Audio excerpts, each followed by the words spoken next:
Another duly noted podcast comes to you from the Coach's Podcast Room at Spurrier's Gridiron Grill in Celebration Point.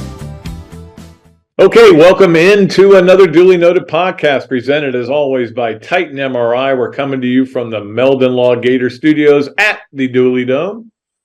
Kind of like Steve Spurrier Field, Florida Field at Steve Spurrier Field, whatever. Anyway, we got a great show for you today. Ben Troupe is going to join us, former All-American tight end, great guide, a motivational speaker, 84 Reasons podcast. We'll talk to him about all that and talk to him about some of the stuff. He's one of the people trying to get people off the ledge.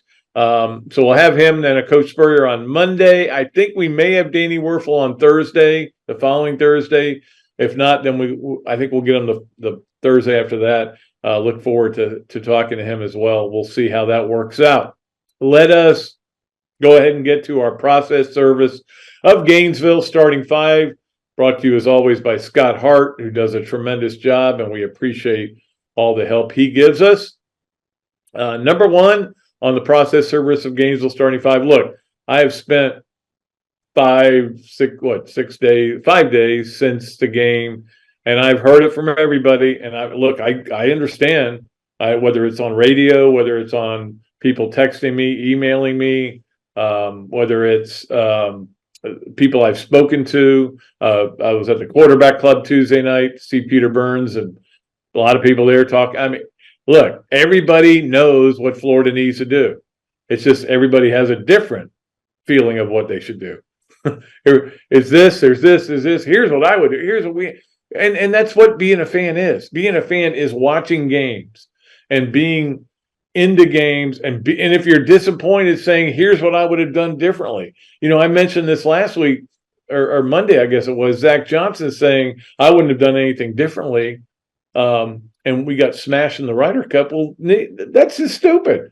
And that's what we're all kind of dealing with, is this mentality that, if you keep doing things the same way over and over again and you get it wrong, then you're just not being very smart. There's a saying, and I can't remember what it was. But anyway, they've got to get better in a lot of areas. I know that. You're not going to make a change in the middle of the season in terms of bringing in a new coach or something like that. And everybody wants to take another coach now. That's another thing. Take this coach and make him the offensive coordinator. Okay, well, how do you know that'll work? I mean, then you'll be mad at him and want him fired.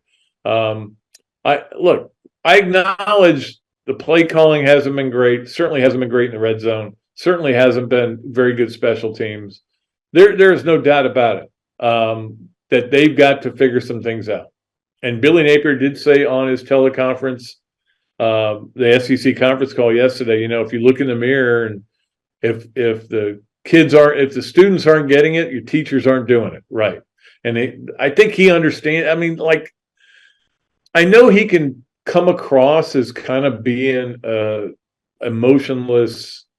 I don't want to say the word bumpkin, but he, with the close crop hair and the kind of a Southern accent and being from where he is, some people look at him that way. I don't think he's that way. I think he's really a brilliant guy, a brilliant football mind.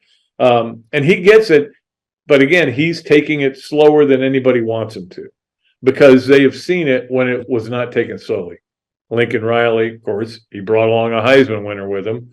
Brian Kelly getting to the SEC championship game, Sonny Dykes going all the way to the championship game his first year. And a lot of people look at that, and they don't see Mark Stoops couldn't get it done early, that Mike Norvell couldn't get it done early, that it depends on the situation. It depends on what you're dealing with. Look, I've said this 100 times this week, and I'm going to say it one more time. And that'll be the last time I say it. It's okay to be mad at Billy Napier and still want him to be your coach. Those two things can exist at the same time. I mean, that's my point. It's okay. You should be angry at what's going on, what happened.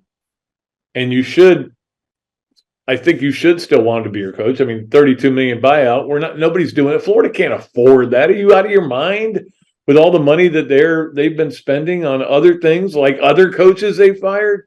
I'm not saying they couldn't come up with the money, but I don't see where that is a step in the right direction.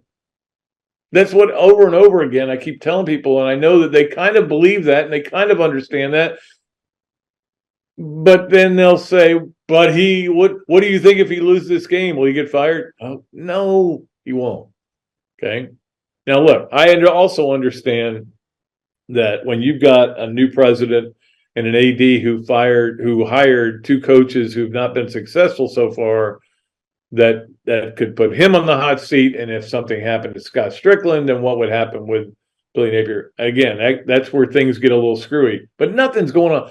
Just get behind your guy right now. That's what I would say to you. That would be my advice to you Gator fans out there. And you can see what I've got up here behind me. I've got championship papers, mainly because I wrote the lead story on them, but they're still Gators. You see the helmet up there. I want the Gators to win as much as you do. Believe me, I was sick to my stomach Saturday. But the bottom line is, being mad at your coach is understandable, but degrading him and degrading other people and wanting everybody to get fired is not the solution. It's never the solution. Sometimes it is something that has to happen, but it's never the answer. And it hasn't been the answer for over a full decade here. All right, let's get to the next thing on the process service of Gainesville starting five. Just to give you a little update on Vanderbilt, they've got an offense that's good enough to beat Florida. They have a defense that's not very good. This is not your grandfather's Vanderbilt. They don't play but it makes it more of a scary game. If this was a great defensive team and really couldn't do anything on offense, you would feel like, well, Florida can grind out a win one way or another. But because they can hit big plays, Will Shepard's a really good player. Ken Seals, their quarterback, who was quarterback for them 2 years ago and then stayed with it and now is a quarterback because the other guy, A.J. Swan's got an elbow and he's thrown 7 picks. And it was funny at the quarterback club, Andy Staples was giving the scouting report and he said, yeah, and the other quarterback's thrown 7 picks and somebody just kind of goes, well, why doesn't he start? We want him to start. Yeah, well, A.J. Swan's a good player, but he's struggled with it. But look, Vandy's not as good as they were last year, probably. They're 2-4. They've lost 4 in a row. They've given up 39 points a game during that 4-game losing streak. Florida better get it going offensively, but mainly just go play. Do things, execute. This game's not about Vanderbilt, it's about Florida. That's the bottom line. And whether they'll be able to do things or not. Number 3 on the process service of Gainesville starting five. I'm not going to start this as a movement, but several people have mentioned it to me since I have a Heisman vote, and I always tell them, look, I get serious about it in late October, but I watch it all year, so I'm not going to be surprised, when somebody is somebody I should consider. And what I'm considering very much is Brock Bowers, because Georgia's the best team in the country according to the rankings. But if let's say Georgia is going to be in the playoffs again. Let's just say they end up in the playoffs, which I think we all know they are because of the schedule. When they need to win the game, they go to Brock Bowers. Doesn't that make him the most outstanding player of the season? I mean, I still want to see Michael Penix in a big game. I still want to I can't wait for Washington, Oregon I think it's next week. There's a lot of players I'm still looking at. But Brock Bowers would be on my ballot. Let's just put it that way. I mean, I don't know. I'm certainly not having to do 1, 2, and 3 yet. We got a long way to go, but it's pretty amazing how good he is. But we'll see how it goes. And again, Caleb Williams, you can't penalize him for having a bad defense. That's not his fault. He's putting up incredible numbers too. So we'll see. But it's certainly an interesting race, and it's a good one.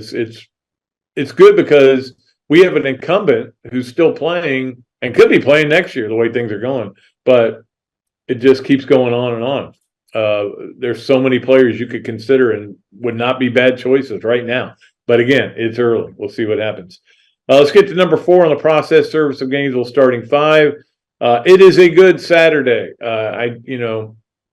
It's not. I don't know that it's as good on paper as it was last week, but it could be as good. There's a lot of big games, and we'll get to a lot of them a little bit later when we get to the Swamp games of the weekend, the Gainesville Quarterback Club, great picks, all that stuff coming up as well. But it's good, and we're going to get some things cleared up for us, about who is legit, who is still in it. Is Missouri legit?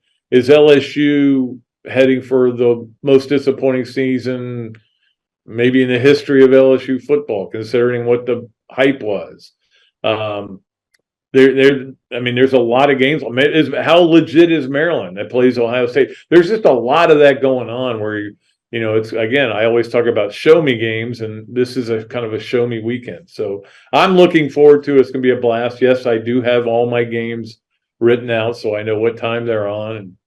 And when you combine that with baseball, that's going to be pretty good, which gets us to number 5, which is on the process service of Gainesville starting 5. The baseball playoffs start Saturday. That stuff that was going on before was interesting. It was good, and I watched all of it. Not every pitch, but I watched a lot of it. But they start Saturday. That's when the big boys are ready to play, and I'm not overly thrilled with drawing the Phillies. But look, if you're going to have to play them, you got to beat them sometime. That's what I always say about teams. You're going to have to beat somebody sometime. You can't just hope that the worst teams get in to the playoffs. That's not the way it works. So the Braves Phillies, by the way, is 6 p.m. Saturday on TBS, which is, hey, you know what? We'll see what happens. All right, we got to take a break. We'll do that as we always do at this time, and then we'll come back with Ben Troupe.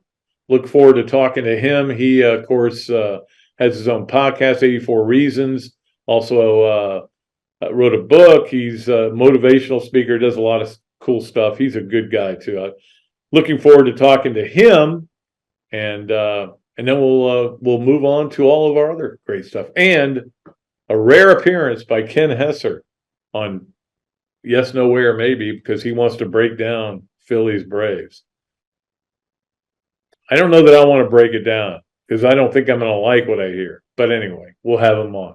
All right, so we'll do all that and more when we come back. You are listening to or watching another duly noted podcast presented by Titan MRI from the Meldon Law Gator Studios at the Dooley Dome. Things have certainly got a little out of hand lately when it comes to just buying our everyday necessities. Just look at gas, streaming services, and heck, even chicken wings. Well, there is one necessity that shouldn't cost a ton: taking care of yourself and helping fix all the aches and pains in life. And the fine folks at Titan MRI agree. With costs a fraction of what you'd pay at a hospital, you'll not only save money, you'll be taken care of by staff with over 20 years experience. So when you need an MRI, call Titan first, and you can go where your doctors send their families. Now offering CAT scans. This Tuesday at the Gainesville Quarterback Club, we welcome Gator great Chris Doring, current SEC Network host and college football analyst, always has great insight for our club members. Then we take a break and welcome another Gator great, James Bates, also a college football analyst and professor at the University of Florida. James is always fun to have at the club, so look forward to seeing him.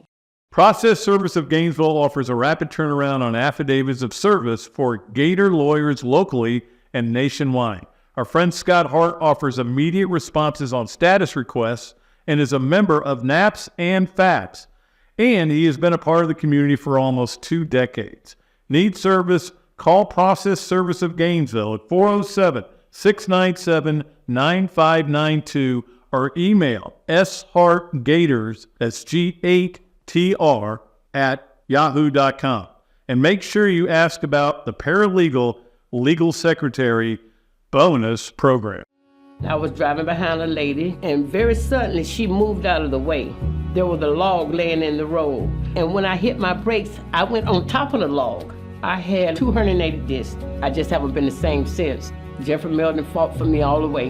Him and his team really went there for me.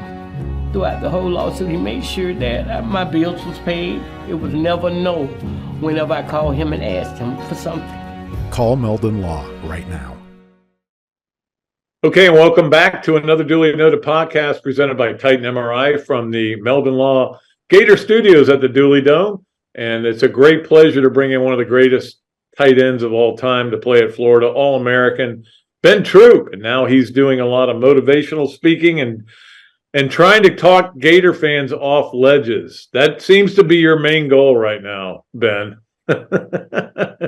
Pat, I am not. I am. Listen, I don't. You have to judge on what I'm doing. I get the whole, being you just being loyal, or you just don't want to say anything negative. I go, what make you think I don't think the way you think it? But life has taught me that anything I say about Florida is going to be triple double when it comes from me. So I try to look at it from the perspective of the players, and I can say, hey man, I hope they have a good game.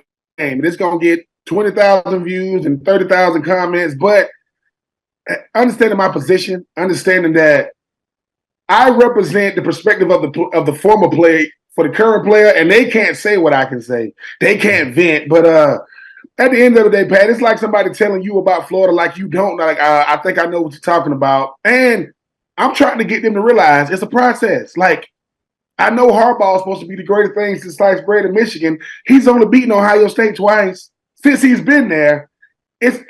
I'm not saying we going to, now they're not going to give Billy Napier, 9 years to get it right to beat Georgia, but it's a process. Turnover takes a lot, and I'm just letting Gator fans know Billy Napier, I got his back, not saying he need my affirmation or anything, but yeah, when I'm at my house just doing post walking the dog and I put that out, that gets so much traction. I'll be like, all I said was get ready for the game, but that's the world we live in now as far as like access when it comes to these players. And even people like myself, even a simple tweet could become a lot of, me going back and forth with fans, just trying to let them know, I know what you're looking at, but it's a lot more to what you're looking at. Right, exactly. And like you talked about this world we live in today, and now you go on Twitter and guys are dissecting plays. They're doing what the coaches are doing, and here's why it didn't work and everything. And so people see that and they go, why can't this guy be the offensive coordinator? Everybody has an answer. You know that. Everybody knows exactly what Billy Napier needs to do. And if he would only listen to all of them, he would do 900 things. But, it is a process. And I think part of the problem, Ben, is when you see the quick turnarounds at places like USC and, even LSU last year, certainly TCU last year. But they were left different situations. They weren't left, and we see this now with a team that's has no seniors on it. That is part of the problem right there. It is, and the one thing about these quick turnarounds, they have two things in common: a veteran head coach and a veteran quarterback. USC, Caleb Williams went from Ohio State, following Lincoln Riley. You see Daniels and what he's doing, and I make no excuses for Florida. Coach Spurrier helped me understand. He's like, Benny, it don't matter who we run out there. Them colors and that Florida on our chest, that F, that's all people see. But we go so crazy when we lose games. Look, I give Kentucky and Mark Stoops a lot of credit. I mean, a fan that said, hey, man, how does it feel being the little brother of Kentucky? I said, talk to me in 27 years. Because that's how long it's been for y'all to be able to say, and kudos to them. But it's not that Florida lost. You got out Florida by Kentucky. They did the same thing we wanted to do. They just executed better. And it was one guy, I don't know who this kid is or whatever he ate before the game. Shout out to him. But they ran the football. We couldn't. They stopped the run. We couldn't. And you lose the game. And all of a sudden, here it comes. If Billy Napier came from a P5 to a P5, he wouldn't. It's because he came from Louisiana. It's because who is it? It's all who is this guy? Man, he understands football. He understands what's going on. But like you said, Pat, everybody with a Twitter account, a YouTube account, can break down. Well, if it was that easy, you would be doing and Billy would be. It's not as easy as it looks. Those guys on the other side play good football too, but I understand the process, and maybe this is just me getting older and, just having more patience. I don't know, Pat, but I'm not, listen, let me say this. I'm not a Billy Napier apologist. I'm not apologizing for him. I'm just saying when Florida wins or loses, the conversation is the same after the game. You can't tell if we won a game or lost if you listening to the naysayers. For certain people, you can do no right, no matter who you are. For certain people, they just waiting on you to do any kind of wrong. But I'm going to ride this thing out like I would, because the hardest thing for Florida is everybody fire. When you fire coaches, you set yourself back at least 3 years. At least. I don't care who you recruit. I don't care who's coming in. But I like what he's doing. His staff is bigger than the team. He got so many people on that staff. I could barely name the players, let alone the staff. But I like what we're doing. This is, Kentucky, give them credit. They making strides. But Florida every year, how do you look in Jacksonville? How do you finish the season? And don't even talk to me about 2024. I don't know who make these schedules. But I said, Billy, I don't know what you did. But I saw that schedule like, what? But we still got a lot left in 2023. I like our chances. We got them boys from Nashville coming in. But I don't I know what Billy's doing. And like I said, the only person who understands Billy is Dan Mullen, McElwain, Coach Spurrier. No one knows what it's like to be the head coach of Florida. I'm the most famous coach in the state, taking nothing away from Doug Peterson and Kyle Bowles and Coach McDaniels. I am the guy in the state. And I went from that overnight. When I got off that plane 2 years ago, I only want to know what life has been like for Billy Napier. But I think he can handle it. I think he's tough, thick skin to deal with it.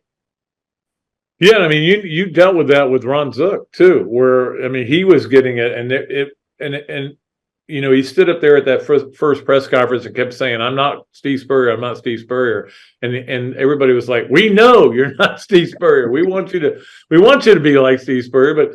But I mean, he let that kind of stuff get to him. I don't think Billy lets that fan and the whole internet stuff. I don't think he lets it bother him, but he got a little snippy at press conference today or this week, about the offense and everything. But I don't know, is there anything you see with that offense that you would like to see go a little bit different? I think you have to throw the ball down the field, not to complete it, but you got to get those safeties to back up. They got the whole world in there to stop the run right now. And people, and I mean, I even heard Coach Spurrier talk about it, just throw the ball. And it looks like we just lack execution because people get caught up in the play calling, and I get it, but it's just execution. It's not like Graham Mertz can't throw it down the field. I don't know who the number 2 is outside of Pearsall, like everybody else, because guys will have a good game. But chances, only because as the games get harder, and what happened against Kentucky was our biggest nightmare. They took away the run. Now we got to throw it. You don't want it. You don't want that to be the case with the LSUs and Georgia's coming because they're going to do the same thing. We're going to take away that two-headed monster at running back. Can you beat us? Yes, we're going to try to play some in and out on Ricky Pearsall. That means that we got a bunch of guys. And if guys are playing, please if they're supposed to be starting on the depth chart and they ain't running out there with the first-team offense, now that's confusing. But just throw the ball down more, Pat. And like I said, I ain't I don't play Madden. I ain't no OC. I just don't want to see these. If it's third and 6 and we running 5-yard hitches, now I can't deal with that. I can't because we're gonna catch it at 5 and they're gonna make the tackle and we're gonna get up. And if we're gonna go for it on 4th down, have 4th down calls because we go for it on 4th down more than anybody I've ever seen. Right. Clean up that 3rd down percentage, clean up that 4th down percentage, throw the ball down the field some, and hey, get back to what we're doing. Because if you think we're finna turn into a passing league or passing team now because we got Vanderbilt, no, you got to stick to what you do. Run the ball, play action pass, because you know who they thought was going to be the problem? Graham Mertz. He's not. That boy can throw it. He can do it. Thank God, and thank God we got him. But just go a little deeper in the playbook because Pat, I'm like you. Some of these 3rd downs, I can't even watch. I'm like, I don't even want to see what they finna run. If it's 3rd and 6 and we call a 5-yard in cut, I can't do that. But other than that, they just got to go out there. We can't become something different in week 6. You can't. But the offense, we knew it was going to be behind the defense. We knew that. But Coach Armstrong he's leading the way. He just got here. We got plenty of problems to go around. Thank God the problems are collective and not individual. Rob Sale ain't the problem. But if Billy Napier gonna call the plays, you got to deal with the criticism. Every offensive coordinator in the SEC hate his life. I don't care who it is. I don't care if you win it by 50.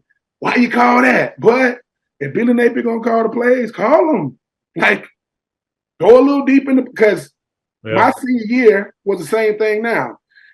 When we don't make plays on offense, it look like we ain't got the talent. That's not true. That is not. We do got the talent. Give him a shot. No, that ain't Jabbar Gaffney out there and Rishae Caldwell and, and company. No, that ain't Rex Grossman at quarterback. So throw the ball this way. And if it's incomplete, I can live with it. But if it's another 3rd and 4, and he just break the route off at 4, and they tack the perfect, teams and players don't miss tackles, Pat. We miss them. They don't miss them. Yeah, I know. And listen, and the cornerbacks, if they throw a hitch on the outside, you got to keep it. Don't try to make a play and miss. That's 60 yards that way. It's just little fundamental stuff, man. Don't try to ankle tackle. Yeah. Listen. Or just get him on the ground. If you got to hug him, if you got to hold him for dear life, just because when you try to do that cute stuff, a 5-yarder just turned into a 60 or 50. But man, we'll be all right. I just think that when we lose, stuff happen to Florida don't happen to nobody. That boy could have broke the record for most rushing yards. Or the first, or against. If that's the thing about Florida is, I said, dude, it can happen to us. We got a kicker now, and I think we'll be fine, Pat. It's just I have to separate my fandom when I'm watching. That's the hard part because I'm saying that's why I don't. You know how people record when they watching the game? I never record. You ain't gonna see it in my house. Nope, because you'll be like, Ben, what did you say? Nope. And my lady ain't allowed to tell you. My kids ain't allowed to tell you. But just execute. Like that stuff that Coach Spurrier used to say, if we execute, we got a shot. That's how I used to coach. Just execute. And the thing, he said, well, why do you got these big, bad players? Because if they execute with that talent, we unstoppable. Their talent, my game plan, execution, going to win more than you lose. Talent without execution, you can have anybody in there. I don't care who. So I just think that's our main thing is execution, and defense is 1 week. Dust yourself off, stay off social media, tell your girlfriend to stop talking trash if she want to get another ticket to the game, and just go back out there because you know how it is, Pat. Football is humbling. It's about as humbling of a sport as it gets. So, hey, man, listen, I'm from Georgia, still live in Georgia. I ain't taking my Florida flags down. I'm not, Ben, what's up with your Gators? Don't worry about it. We're going to be all right. And because to me, it's Brandon Spikes is showing up to events because one of the greatest linebackers not named Wilbur Marshall, in my opinion, to events with Gator fans. You know what he's doing? He's telling them, be quiet, leave them alone. Like, what's wrong with y'all? Jesus. Yeah. Well, yeah. Well, like I said this Monday, there's 3 kinds of Gator fans. There's Gidiots, which are Gator idiots, and those are the people that are sending stuff to the special teams coach on his Twitter account, and to the point where he had to delete it. Those aren't my favorite people. There's ledgers, people on the ledge that are trying to decide whether to jump off. And then there's the majority of fans who, and I said this, it's okay to be mad at Billy Napier right now and still want him to be your coach. That's okay. Yes. Those 2 things don't have to be exclusive from each other. Yes. And fans, players, what we have in common is we're family. You don't get to pick family. You don't get to pick who's in your family. The same person you staring at the family reunion staring at you too, like how the hell he figure out, yep, they ain't give me a ticket either, but they put it online, right? But I always say this, what would you rather do? You want to go root for Florida State? You want to root for Miami? You want to?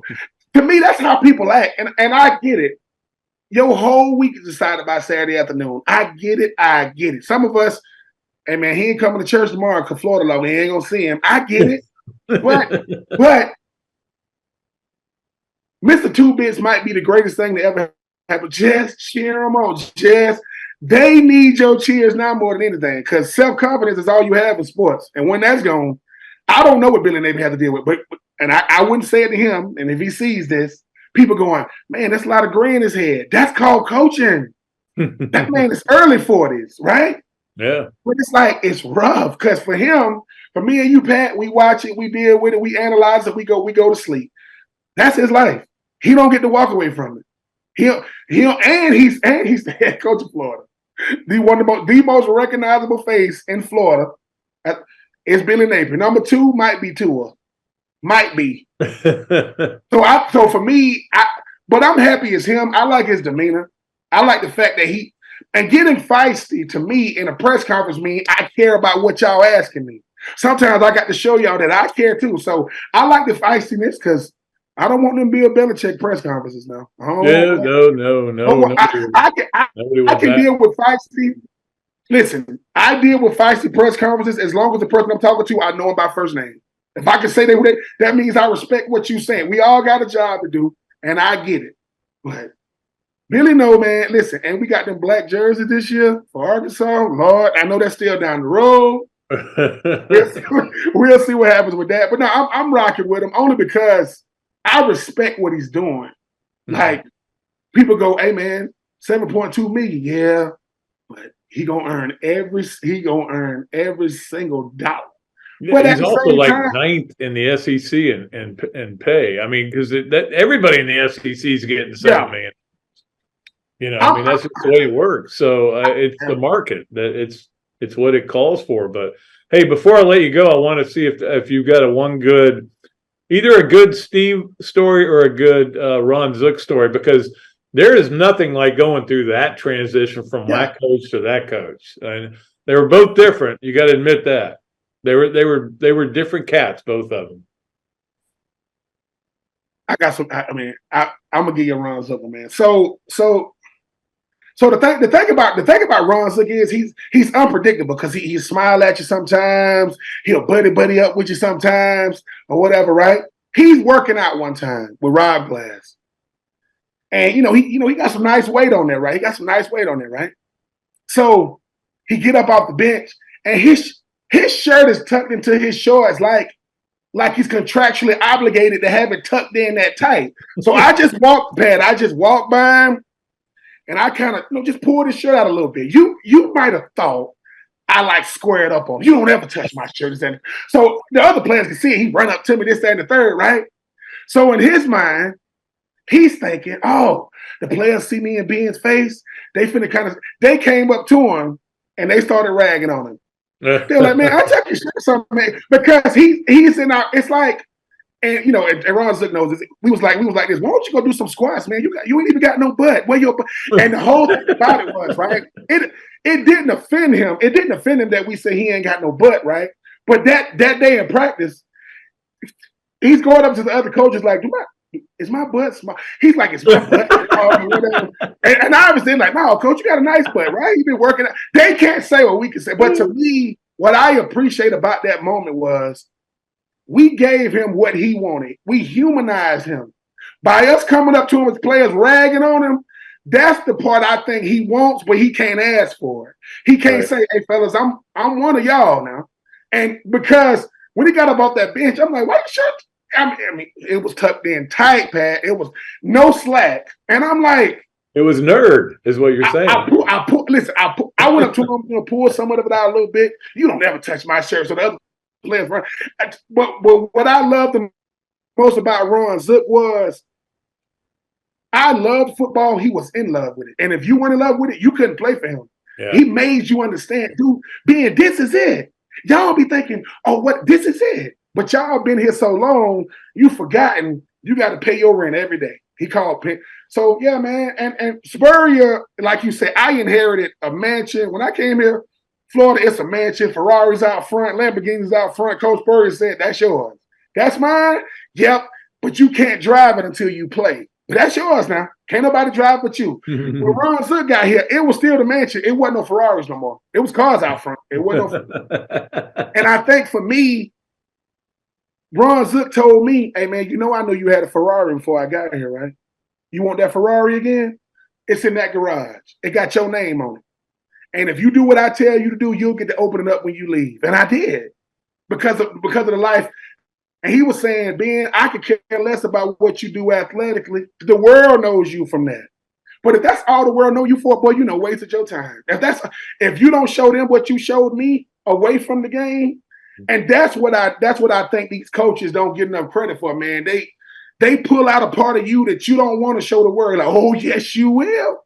Because don't get mad when they only cheer for you when that's all you wanted anyway. If you want more than that, you got to show them. And I think that's what I see in Billy Napier, man, with Gator Made and Florida Victoria, all that stuff. He building a culture, man. And this thing, I get it. We only want to know about you when you winning. I get it. Don't nobody want to hear no 30 for 30 if you losing. But when Von Miller wins a Super Bowl and gets the Super Bowl MVP, he's in there in his chicken coop. Do you think we care about Von Miller? No, but we care about him. So for me, I want to be the one to get Billy Napier, exclusive interview when he hits that mountaintop. And I'm going to just say, Coach, man, talk about, like I'm not here to talk about the game. What did it take to get here, like, Ben? Because what Coach Billy Napier don't understand is Ingle Martin went to Furman and backed him up. That was at Florida. Billy Napier used to throw to a receiver named Isaac West. He was the all-time lead receiver when he left Furman at the time. Me and Isaac West both graduated from Butler High School in 2000. So he don't even know, man, I knew you when you had a helmet on, man. So when they said Billy Napier, so that's why I do want to sit down with him one day. Not this, I said, Coach, I just want to talk to you, ask you what your favorite drink is. We both old enough to do it, and say, just talk to me. Because I think if all I get is football, what about me? He can't say that. So, hey, man, he remind me a lot of Zook. And like I said, will Zook take his money? In a heartbeat, I'll take his money, but the stuff that go with it. So, but I'm looking forward to watching Billy Napier grow. He's growing before our eyes. And like I said, man, that Gainesville media ain't tough. They just ask tough questions. Coach. We are the voice between us and them crazy people called Gator Nation. So we're going to love each other, and we'll see what happens. You can listen to his podcast, 84 Reasons is the name of it. The book, Uncommon and Unfinished. Yeah, that's a great title for a book. and anything else you want to plug? Or you could just say the Braves are going to beat the Phillies. And listen. The Braves are going to do for the world what they need them to do, and that's beat the Phillies. This is the first time ever, people. You don't think the world is changing? This is the first time ever. Boston, New York, and the freaking Dodgers ain't in the playoffs. You don't think the world is going in the right direction? It is. Of course it is. And sorry, I know that Mr. Harper has the nicest hair in baseball. We got to let you go, man. Sorry, sir. We got to move. But no, I will say this. Go to www.theUncommonCrew.com. That's CRU.com. That's my nonprofit for boys ages 12 to 18. Right. And before I go, I got to say this. Pat, I appreciate you giving me the time. Ron LaCuia Jr., people, just did 40. He's a part of the 40-73, something crazy. 41, and I think 73 or something crazy. When people said he couldn't do 40-40, I said, no, he's going to do better than that. And people laughed at me. This man is from Venezuela. He's the man. But look, Atlanta finna get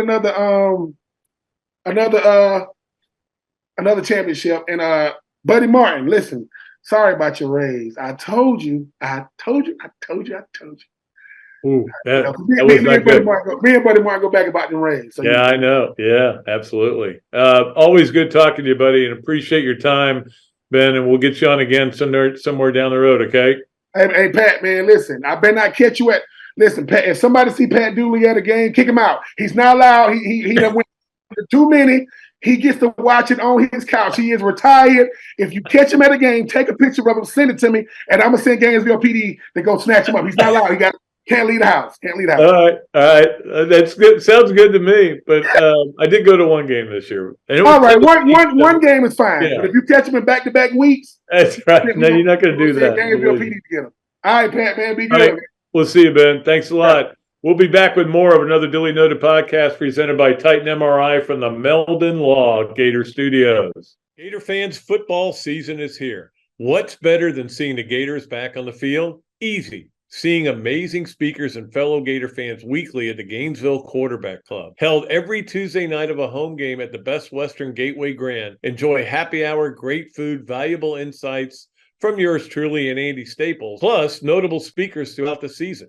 As the oldest Gator booster club in the world, Gainesville Quarterback Club gives you access to elite speakers like coaches, NCAA football insiders, Gator greats, and more. Share your passion for Gator football with hundreds of other members at weekly in-season meetings, home tailgates, and special events throughout the year. Join the Gainesville Quarterback Club today. Email the club at membership at quarterbackclub.org or visit the quarterbackclub.org, or better yet, just give me a call and I'll get you to the right people. Great food, great atmosphere, a diverse menu, everything made from scratch, plenty of space, and locally owned. These are all the characteristics of a great restaurant, and you can find each and every one of them right here in Gainesville at Ballyhoo Grill. Ballyhoo Grill prepares all of their food fresh every day, from their salad dressing to their award-winning soups. Bring your family and enjoy dinner under the Tim Trebo Tiki Hut while listening to live music. Or if you're running low on time to eat out, they also deliver through Uber Eats, Bite Squad, and Postmates. A Gainesville staple that's been open for over 30 years. Check out Ballyhoo Grill on Facebook or at ballyhoogrill.com.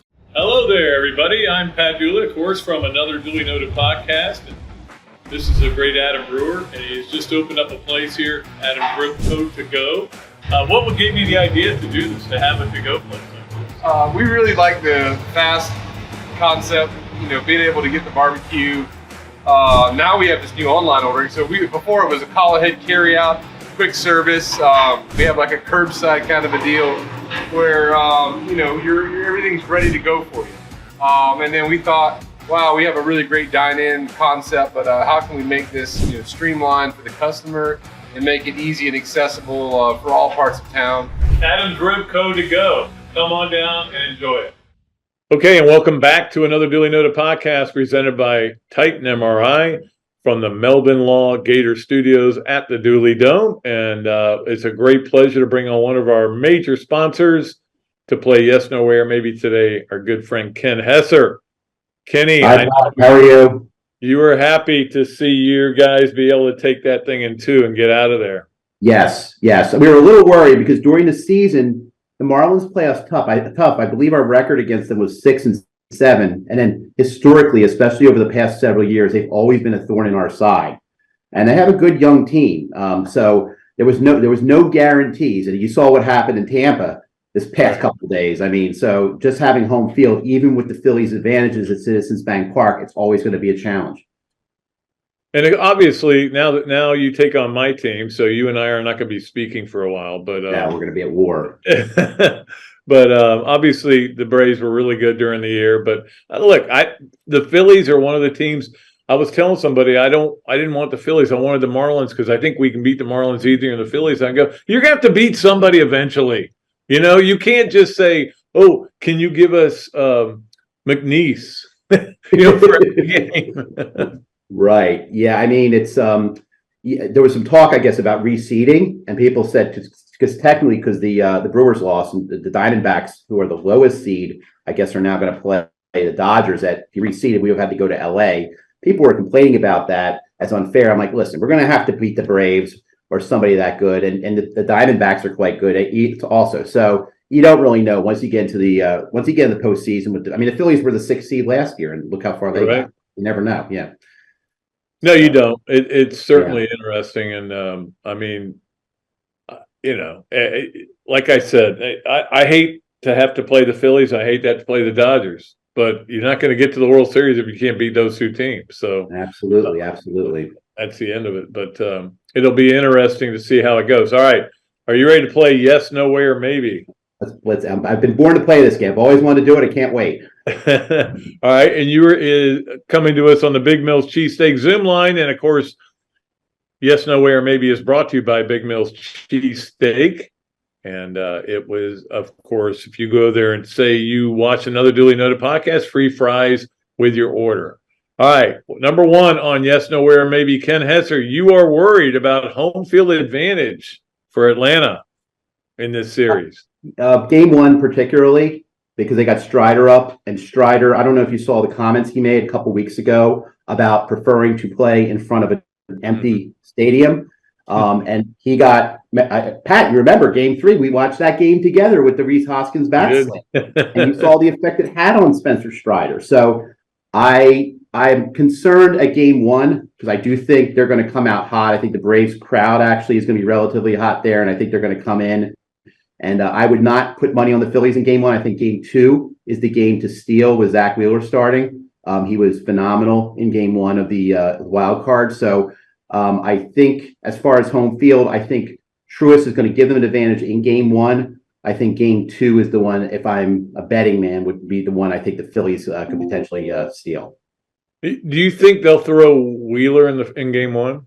No, he goes. I think he needs 5 days rest. He's the one guy that I think Rob Thompson uses him for more. He likes to have more rest for him as opposed to say Nola. I think they've already announced that Ranger Suarez is going to be pitching, so it'll be Suarez, Strider, and then Wheeler with the extra 2 days on Monday night for game 2.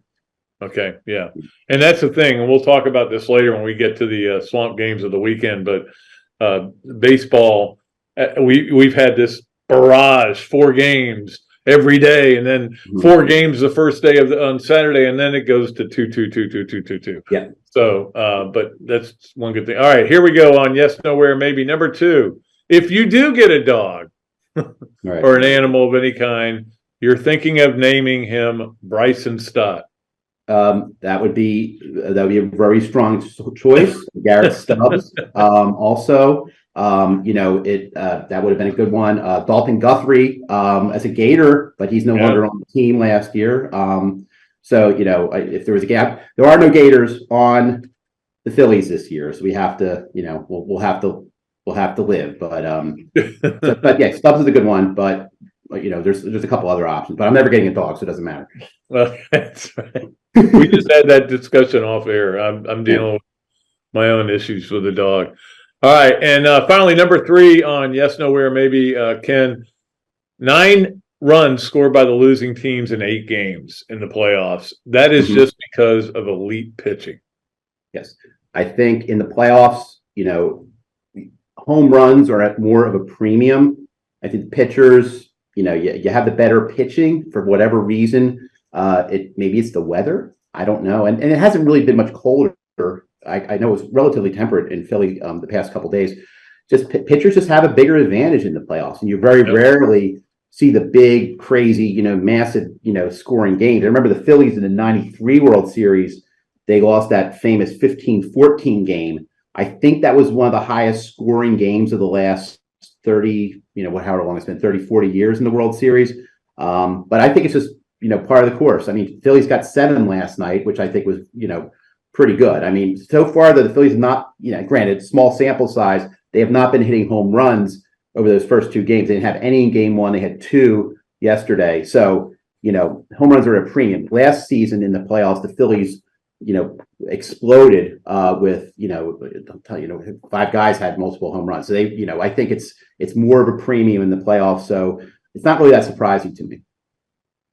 All right, Kenny. Appreciate you being on, man, for Yes, Nowhere, Maybe. Did it live up to your billing or to your? It was exciting. It was exciting. No music talk today. We're nothing about a concert. No concert question. Anything like that. Well, I talked about Jethro Tull last week, so because my daughter got to go see Ian Anderson, but no, I've got to. I've been so busy lately. I got to get back into my music. My playlist and stuff like that. So I'm working on. I'll send you a couple good podcast links to some people I've been watching, good music podcasts. So we'll chat about that over the next couple of weeks. All right, my man. Appreciate it. Appreciate you. All right. See you guys. All right. Ken Hesser joining us for Yes, No Way, or Maybe. Let's go ahead and get right to our other stuff that we do on the third segment, starting with the Adams Ribco to Go Gators of the Week. And in this case, the Gators of the Week there are 3 of them. And Sky Blakely, Kayla DiCello, and Leanne Wong, all gymnasts, of course, on the floor. Now, Blakely is coming in this year as a freshman. They were all part of the World Championship team, led by Simone Biles, of course, won the World Championship, and that makes them the Gators of the Week.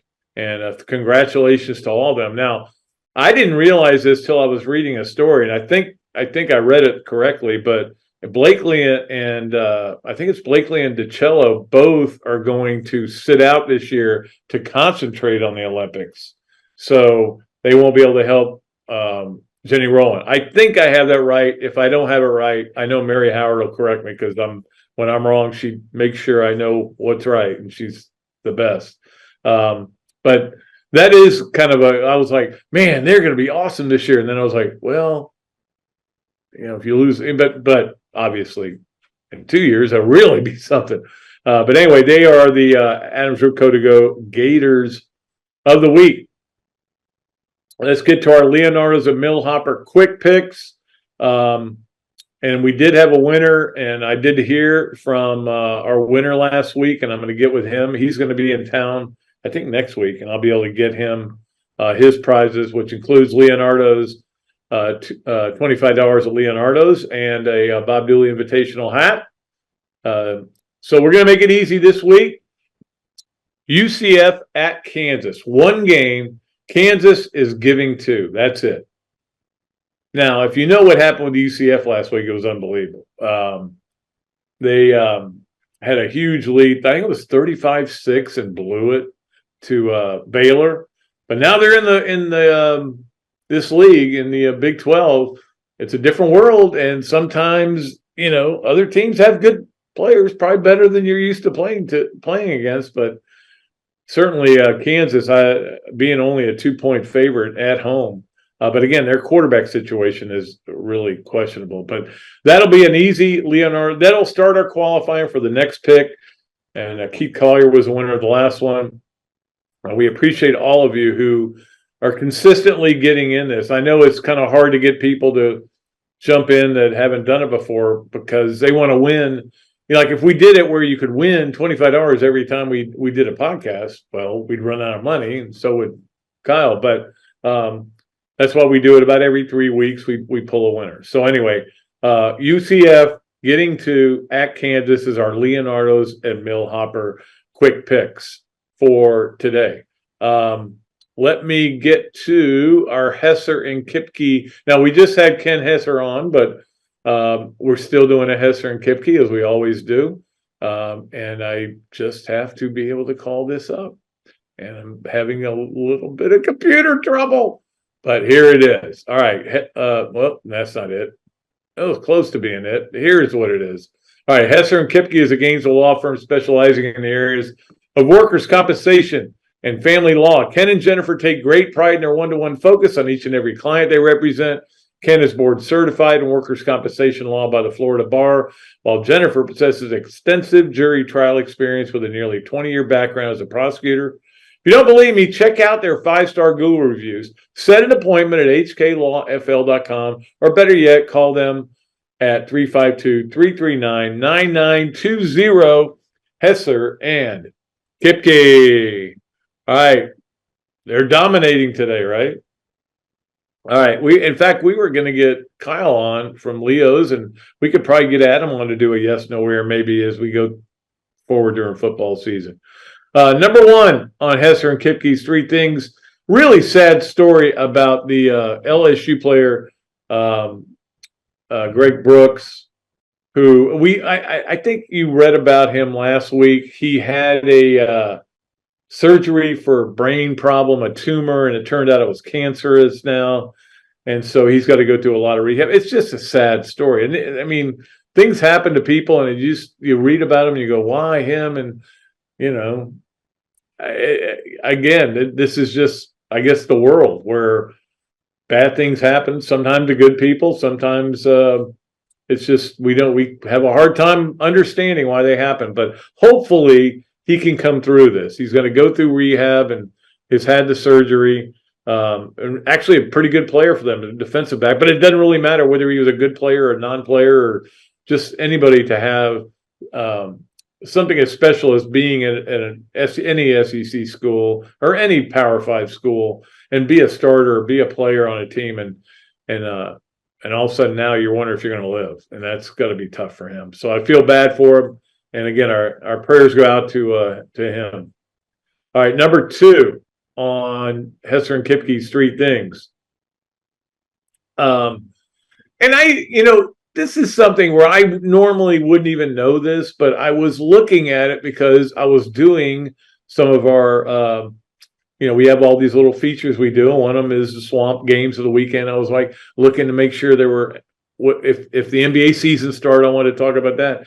And I kept going down the list of games, NBA games, and they're all preseason games. Why do they play so many preseason games? How hard is it to get into basketball shape? I'm sorry. I don't know why they play so many exhibition baseball games, but at least there is this spring training world that a lot of people love. I just can't think there's anybody going, man, I got to go to the game tonight. Who's playing? Well, two teams where the score is not going to matter and the best players won't play very much. But let's play 100 of them. Look, we got rid of one preseason football game. I wish we could get rid of all of them. But we got too many NBA preseason games. Now, again, it might have been this way since the 70s for all I know, but I never paid attention to it. Today I paid attention to it. There's too many preseason games, no question about it. I did want to, and this is number 3 on Hesser and Kipke's 3 things. I wanted to bring up Ben Chase, who of course is now working with the NIL department at Florida. You remember Ben, he's been on the show. He went and saw all those different games at all these different places. Really cool journey, the kind of journey I want to take someday. But I told him I would help him with a couple of things that they're doing with NIL. This goes to the Florida Victorious. One of them is trading cards you can pre-order trading cards signed by Trevor Etienne and several other players.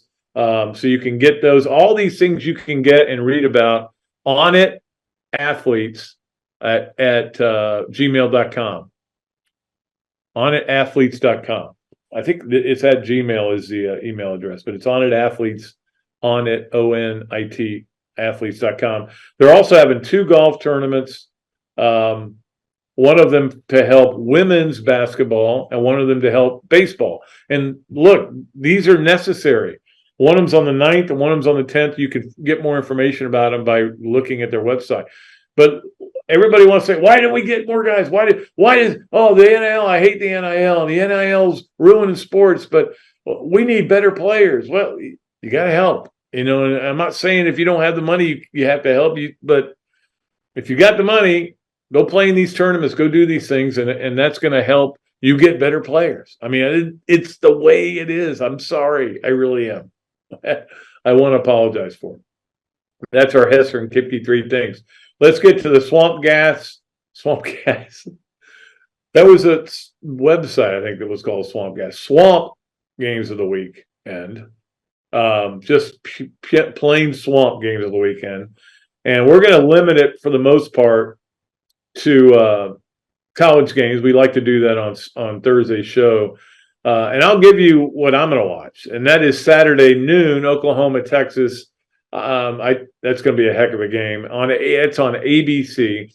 At the same time, this is why you got to have 2 TVs, guys. Look, if you don't want to be ridiculous, like sometimes I get with 3, and I've had as many as 4, but you need 2, like for weekends like this, because you also have LSU at Missouri on ESPN at the same time. You need to be able to watch both games. Now, maybe you're a picture-in-picture guy.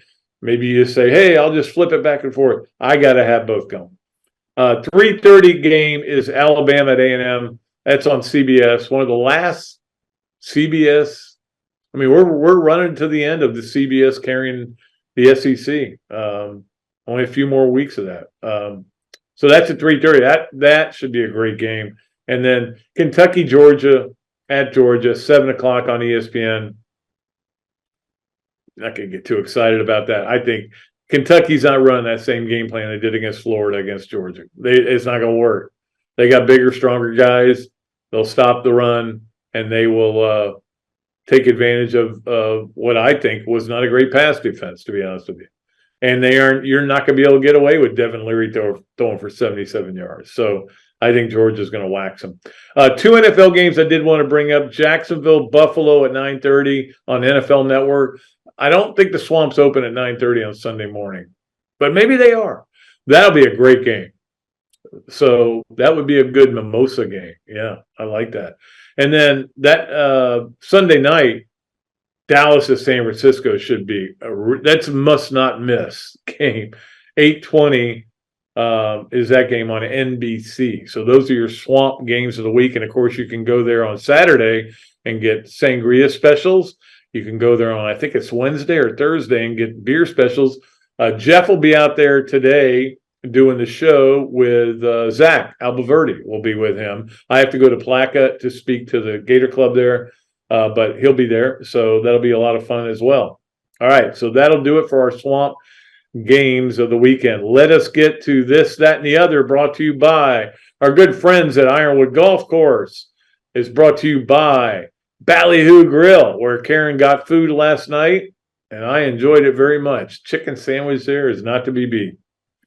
And by Darshackow Insurance. We appreciate Darshackow Insurance and all of our great sponsors.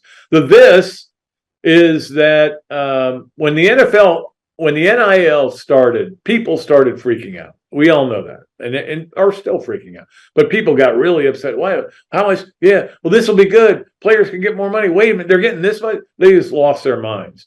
That is that a lot of us were told and are believed the market would eventually calm down, and it would it wouldn't be as big a deal as maybe it was before. But then in the last couple of days, what has happened? Utah announced that everybody who signs with them gets a new truck. Okay, that's a good deal. Now Alabama used to do that. It's just they did it back in the 90s, but it wasn't legal. It wasn't legal then. So that's pretty cool. And then also the FHSAA is talking about trying to get a rule in where players can get money in high school, which right away you're going to go, oh, that's the end of the world. Well, they're already doing that in Texas. They're doing it in California. Players are getting money now. DJ Lagway, you think he's not getting money? The players are getting money. So it's just the way it is, and Florida's just trying to keep up. And that's the thing. We have all these different rules, different places, different states. They're trying to keep up. That's all they're doing.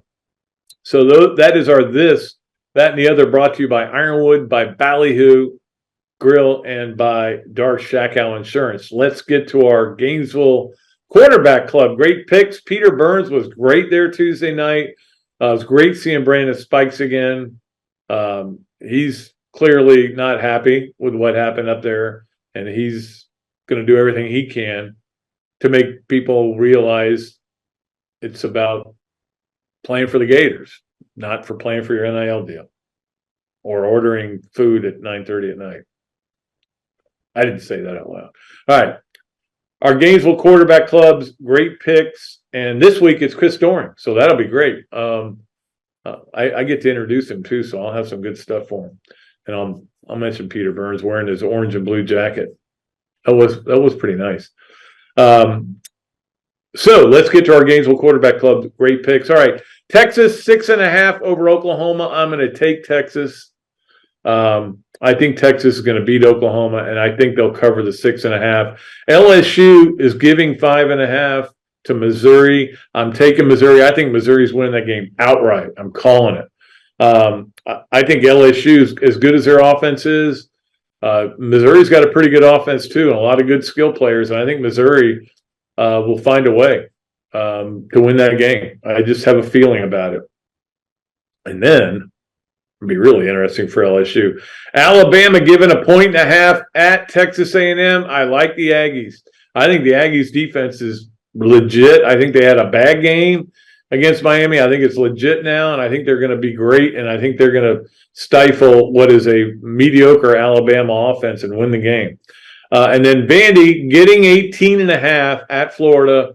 I'll pick Florida, but I'm taking the points. So I'll take Vandy and the points. That's a lot of points for going up against a team that's struggling on offense. So I'll take that. All right. Finally, Pat Dooley Storytime, brought to you as always by Eastlake Pediatrics. We appreciate all of our great guests for appearing on the Zoom, Big Mills Cheesesteaks Zoom link as well. But let's get to Pat Dooley Storytime. And Dave Whitley brought this up this week about Steve Spurrier going off after the Alabama game in 98, I think it was. Yeah, 98.